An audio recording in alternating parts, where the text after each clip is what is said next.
नमस्कार किसान साथियों, मैं ऋतिक कुमार और आप देख रहे हैं फसल क्रांति यूट्यूब चैनल। जैसे कि फसल क्रांति की मुहिम चली है कि भारत के हर राज्य में जाकर किसानों से मुलाकात करेंगे और उनसे जानेंगे वो किस प्रकार से खेती करते हैं, क्योंकि हर राज्य में अलग अलग प्रकार से खेती की जाती है।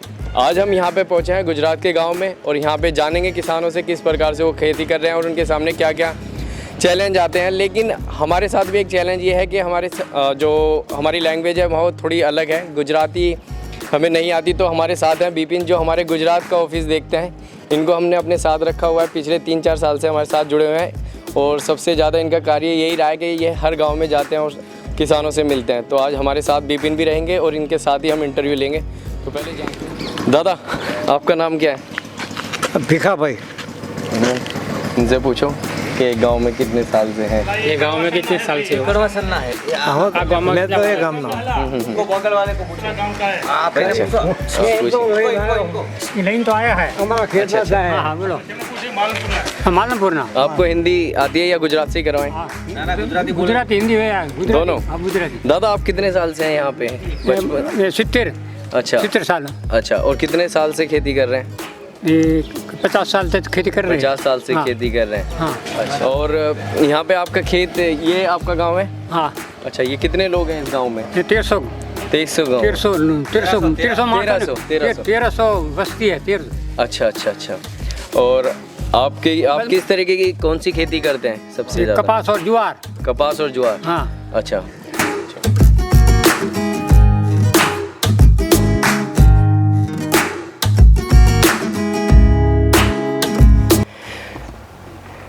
नमस्कार किसान साथियों, एक बार फिर से स्वागत करते हैं आपका आपके पसंदीदा फसल क्रांति यूट्यूब चैनल पर, जो कि किसानों के लिए कार्य कर रहा है निरंतर।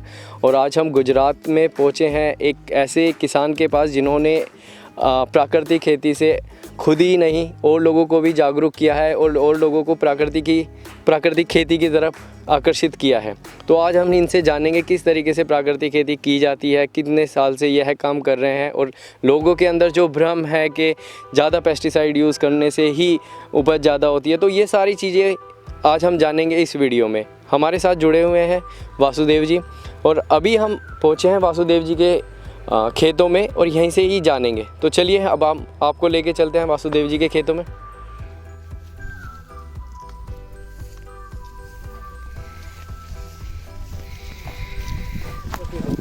दर्शकों नमस्कार, मैं हूं इमरान, आपके साथ आप देख रहे हैं फसल क्रांति और मैं मौजूद हूं गुजरात के एक गांव में जिसका नाम है कड़वासन। जैसा कि आपको पता है कि फसल क्रांति की मुहिम चली हुई है कि देश के गांव-गांव जाकर और खेतों में पहुंचकर आप तक अत्याधुनिक कृषि तकनीकों की जानकारी पहुंचाई जाए। कोशिश यही रहती है कि आपको जो कृषि तकनीक है उनकी नई जो पद्धतियाँ हैं, जो नए तरीके हैं, पूरी सूचना विस्तार पूर्वक आप तक पहुंचाई जाए। आज जो हमारे साथ युवा किसान मौजूद हैं उनका नाम है वासुदेव, जो गुजरात के कड़वासन गांव से हैं। सर बहुत बहुत स्वागत है आपका फसल क्रांति में।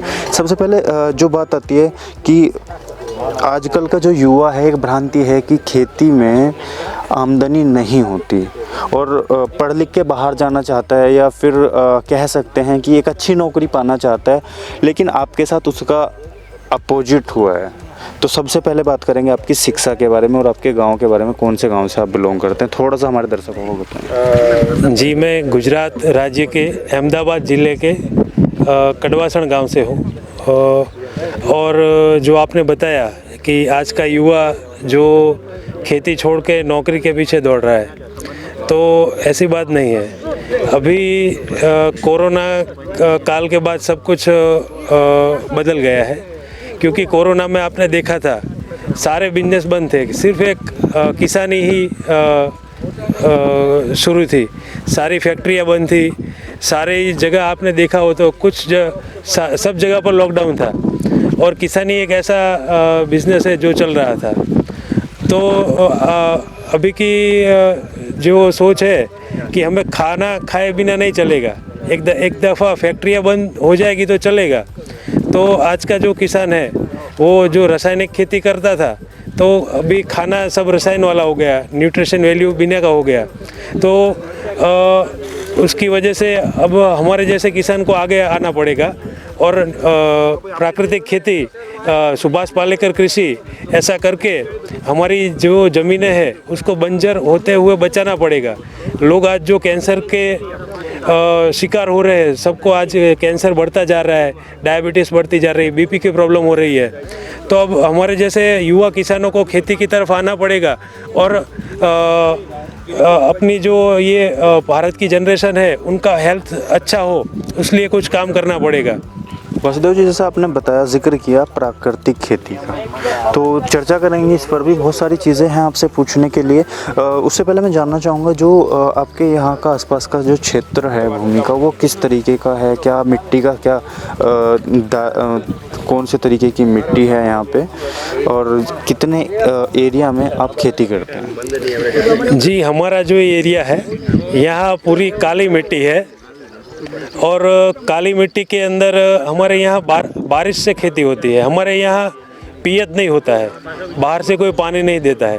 पूरा बारिश आई, उसका पानी मिला, उसी से ये सारे पौधों की बढ़वार होती है। तो पहले से ही हमारे यहाँ केमिकल खेती कम होती थी, कम केमिकल यूज़ करते थे, और अभी हम लोग बिना केमिकल के ये प्राकृतिक खेती सुभाष पालेकर कृषि कर रहे हैं। तो ये मिट्टी की उपज एकदम बढ़ गई है और हम एक साथ ये सब फसलें ले रहे हैं, तो सभी पौधों को एक साथ मिलके जुड़ के बहुत अच्छी खेती हो रही है। कैसे सुभाष पालेकर जी से आप प्रेरित हुए, कैसे प्राकृतिक खेती की आपने शुरुआत की, थोड़ा सा बताइए। जी, मैंने 2018 में एक यूट्यूब में वीडियो देखा था, जीरो बजट खेती। तो मैंने देखा कि किसानों की दिन ब दिन खर्चा बढ़ रहा था, आमदनी कम हो रही थी। तो ये जीरो बजट नाम सुन के मुझे ऐसा लगा कि कुछ देखा जाए कि ये क्या है। तो मैंने 7 दिन का सुभाष पालेकर जी का शिविर सुना। हमारे यहाँ गुजरात में था, 1000 किसान थे वहाँ पे। तो मुझे पता चला कि ये जो जंगल है वहाँ कहाँ कोई खेती करने जाता है। जंगल में तो सब वैसे ही होता है, सारे पेड़ अच्छी तरह से खड़े होते हैं, किसी को यूरिया की ज़रूरत नहीं है, किसी को पेस्टिसाइड की ज़रूरत नहीं है, बहुत अच्छे फल होते हैं। तो मुझे लगा कि हमारे खेत में भी ऐसा होना चाहिए कि कुछ डालना ना पड़े और जंगल की तरह प्राकृतिक तरीके से हमारे खेत में हो, ऐसा कुछ हो। और मैंने 7 दिन का शिविर करके अपने खेत में ये लागू किया और अभी मेरे खेत में एक जंगल मॉडल मैंने खड़ा किया है कि सारी 20 फसलें एक साथ खड़ी है और सभी अच्छी है और किसी कीटनाशक की ज़रूरत नहीं है। कितने एकड़ में आप प्राकृतिक खेती अभी कर रहे हैं? मेरा जो ये फार्म है 15 एकड़ का फार्म है और 15 एकड़ में मैं 5 साल से कोई भी केमिकल का यूज़ नहीं कर रहा हूँ और पूरी मिश्रित खेती है और उसके दाम भी अच्छे मिलते हैं, उसकी न्यूट्रिशन वैल्यू भी ज़्यादा है और लोग एक बार जब इसकी जो टेस्ट लेते हैं तो बाद में बार मुझे फ़ोन करके बोलते हैं कि नहीं, आपके खेत का कोई भी प्रोडक्ट हो हमें चाहिए। अब चूँकि जब बात मिश्रित खेती की आती है तो थोड़ा सा आप मुझे बताइए, जब आप कभी केमिकल की खेती या उससे जो हमारी प्राकृतिक खेती उससे पहले जो आप खेती करते थे, तब से लेके अब तक उत्पादन में कितना अंतर आया है? जी, मैं पहले जो केमिकल खेती करता था, हमारे यहाँ बरसात आधारित खेती है, केमिकल पहले से कम यूज़ होता था, तो तभी मैं मोनोक्रॉपिंग लेता था, तो उसमें एक ही तरह की फसलें होती थी। तो क्या तब जो उत्पादन होता था उसकी जगह पर अभी मुझे उतना ही उत्पादन मिल रहा है, उससे ज़्यादा मिल रहा है, क्योंकि मैं अगर पहले एक ही कपास लगाता था या एक ही चना लगाता था, एक ही बाजरा लगाता था, अभी मैं सब साथ में ले रहा हूँ, तो सभी फसलें मुझे मिल रही है और तभी मुझे मार्केट में अपना जो उपज है वो बेचनी पड़ती थी, तो मुझे भाव नहीं मिलता था। अभी मैं उसको खुद प्रोसेस कर रहा हूँ, खुद मूल्यवर्धन कर रहा हूँ, खुद पैकिंग कर रहा हूँ और दे रहा हूँ, तो अभी मेरी पहले से दुगना आवक हो गई है। जो अपना मोदी जी का जो किसानों की आमदनी है वो दुगनी करने का जो कॉन्सेप्ट है वो यही खेती में संभव है, क्योंकि अगर किसान खुद अपनी फसल इसी प्राकृतिक तरीके से करेगा और किसान खुद उपभोक्ताओं तक अपनी प्रोडक्ट पहुंचाएगा तो ही उनकी आमदनी डबल होगी। तो दर्शकों मैं आपको थोड़ा सा यहाँ बता दूँ, जो हमारी प्राकृतिक जो उत्पाद होते हैं नेचुरल फार्मिंग के ज़रिए जो वो प्रोडक्ट होते हैं उनका जो मूल्य रहता है आम फसलों के मुकाबले वो थोड़ा ज़्यादा होता है। और जैसे कि वासु जी ने बताया कि मूल्य संवर्धन किसानों की आय का एक बहुत बेहतरीन जरिया है, इससे आप अपनी आय बढ़ा सकते हैं। तो उसमें भी ये काफ़ी काम कर रहे हैं। मतलब आप एक किसान होने के साथ साथ एक एंटरप्रेन्योर भी हैं, एक उद्योग लघु उद्योग कह सकते हैं वो भी आप कर रहे हैं इसी के साथ। कैसे आप जो आपके प्रोडक्ट्स हैं कैसे मार्केट करते हैं उनको? जी पहले तो मैं अपनी जो पूरी उपज आती है उस पूरी उपज का प्रॉपर तरीक़े से क्लीनिंग करवाता हूँ। अपने खेत से घर पे गया तो उसको पहले अच्छी तरह से सुखाता हूँ धूप में, उसमें कीड़ा ना लगे उसी तरह से। फिर उसको सुखा के अपने जो गांव की महिलाएं हैं जो बेरोज़गार है उनको उसमें से क्लीनिंग करने के लिए बिठवाता हूँ। फिर जो दालें हैं वो अपनी नेचुरल तरीके से जो पत्थर की घंटी है उससे नेचुरल तरीके से अपने जो कठोल है उनकी दाल बनवाता हूँ। और आटा बनवाता हूँ वो भी पत्थर की घंटी से ऐसे नेचुरल तरीके से बनवाता हूँ। फिर उसको 1 किलो 2 किलो 5 किलो ऐसे पैकिंग करवाता हूँ। उस पर अपनी जो मेरा फार्म है आशापुरा प्राकृतिक फार्म उसका लेबलिंग करता हूँ। और अहमदाबाद हमारे यहाँ से 85 किलोमीटर होता है, तो वहाँ के जो एजुकेटेड लोग हैं जो अच्छा खाना चाहते हैं, जो जहर मुक्त खेती का उत्पाद खाना चाहते हैं, वैसे लोगों तक मैं पहुंचाता हूं। मेरे अहमदाबाद के अंदर कई सारे कस्टमर हैं जो मुझे जानते हैं, मेरे फार्म पर भी आते हैं, यहाँ कर आके देखते हैं कि नहीं ये सही तरीके से प्राकृतिक है, और वो फिर मुझे ऑर्डर करते हैं। तो मैं उनको हर वीक मैं 2 दिन गुरुवार को और रविवार को दोनों दिन मैं यहाँ से सब्जियाँ पहुँचाता हूँ। उनको जो गेहूँ चाहिए, गेहूँ का आटा चाहिए, चने का आटा चाहिए, जो भी चाहिए वो यहाँ से पैक करके मैं उनको भिजवा देता हूँ। अब अगर हम लागत की बात करें, क्योंकि मिश्रित खेती मॉडल है, ऊपर से प्राकृतिक खेती है, तो लोगों में एक भ्रांति है कि इसमें लागत ज़्यादा आती है और प्रोडक्शन कम मिलता है, उस पर क्या कहना चाहेंगे? जी हमारे यहाँ जो बात हुई लागत की, तो मैंने इसमें बोया पूरी 20 की 20 फसल बो दी है। उसके बाद इतनी अच्छी तरीके से मैंने मिश्रित खेती की है कि इसमें कोई और खर्चा नहीं आया, सिर्फ बुआई का खर्चा आया, बीज का खर्चा आया। उसके बाद उसमें कोई खाद देना नहीं है, कोई पेस्टिसाइड का यूज़ करना नहीं है। अभी बोने के बाद मुझे ये जीवामृत, घन जीवामृत जो दिया मैंने, यहाँ मेरे 5 साल हो गए तो मुझे कोई कीट आता नहीं है, अभी कोई कीट की यहाँ संभावना नहीं रहती है।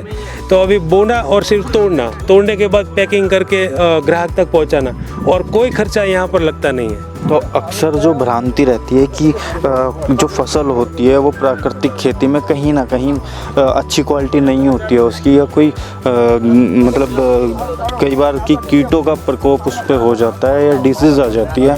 तो यहाँ आप देख सकते हैं ये इसकी हाइट आप देख सकते हैं। सर मैं चाहूँगा कि एक बार आप क्वालिटी थोड़ा सा दिखाएं प्रोडक्ट जो है, मतलब जी आप ये देख रहे हैं ये मेरा मक्का है।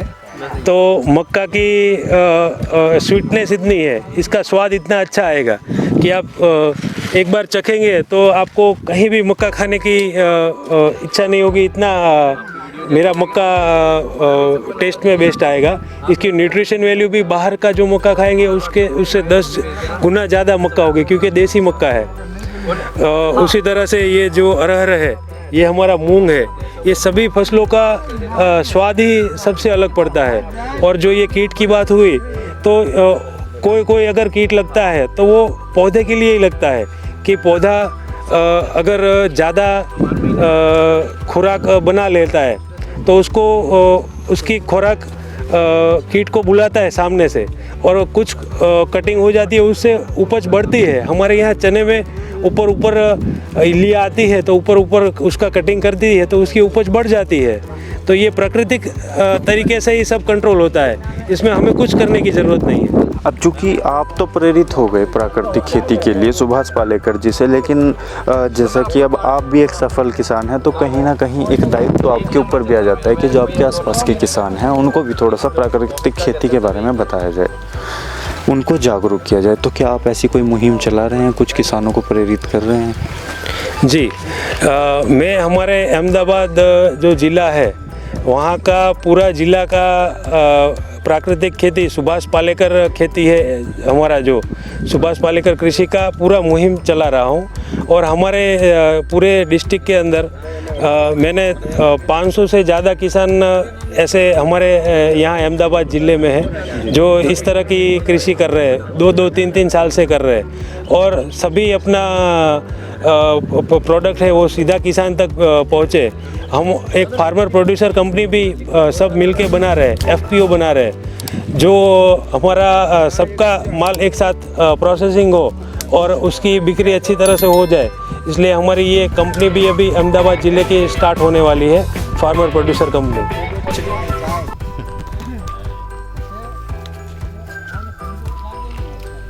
भाई ये जो